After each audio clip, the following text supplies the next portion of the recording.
Reading with Val. Hi guys, my name is Valerie. Do you believe in ghosts? Well, actually, a large percent of the people in the world do believe in ghosts. And I don't really believe in ghosts, but sometimes when I hear very strange noises and like wind, I get kind of scared. And this book that I'm going to be reviewing to you today has a very large percent that has to do with ghosts, but it's not scary at all. The book I'm going to be reviewing to you today is The Ghost Who Pinched Me. It is by Mabel Gan. This book is a historical fiction book that has to do in the 1940s, in the World War II.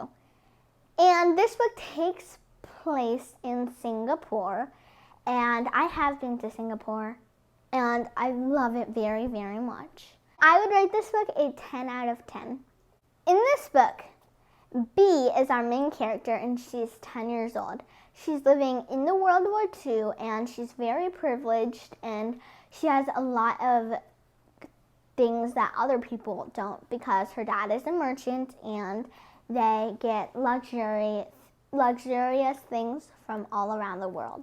And she is super, super jealous of her older sister Ying, and she's really smart, she's really athletic, she's super pretty. And her parents and everyone that she knows basically always talk about her comparing to Ying. And Ying died a few years ago in this book from an airstrike from Japan and in the World War II. But the weird thing is B keeps seeing Ying's like shadow, and she keeps receiving pinches from the air, and Ying really loved to pinch B like really, really hard. And the pinch turned like black and blue. And, well, of course this is Ying, right? And B goes on this journey of, hiding from the Japanese soldiers.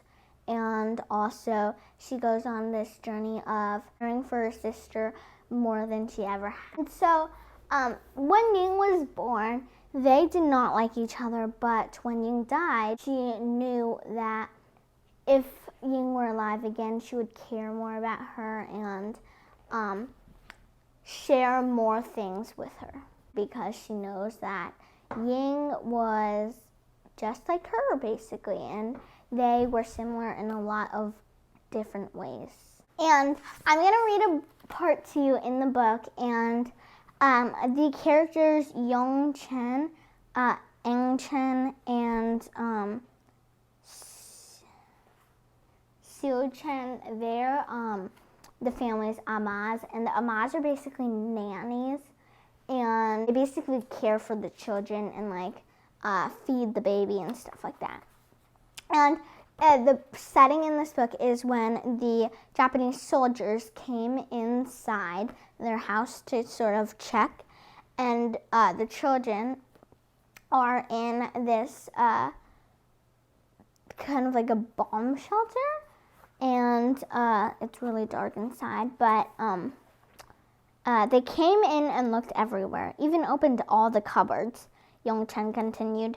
Then they went upstairs, and suddenly we heard them screaming. They ran down like a ghost was chasing them and went straight out the front door. Didn't even look back.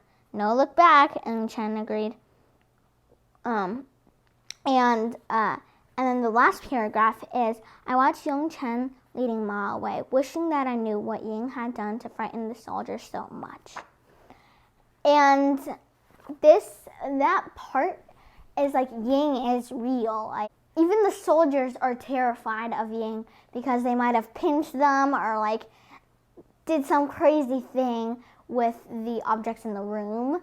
And I found that really amusing because these soldiers are like really tough guys, like carrying guns.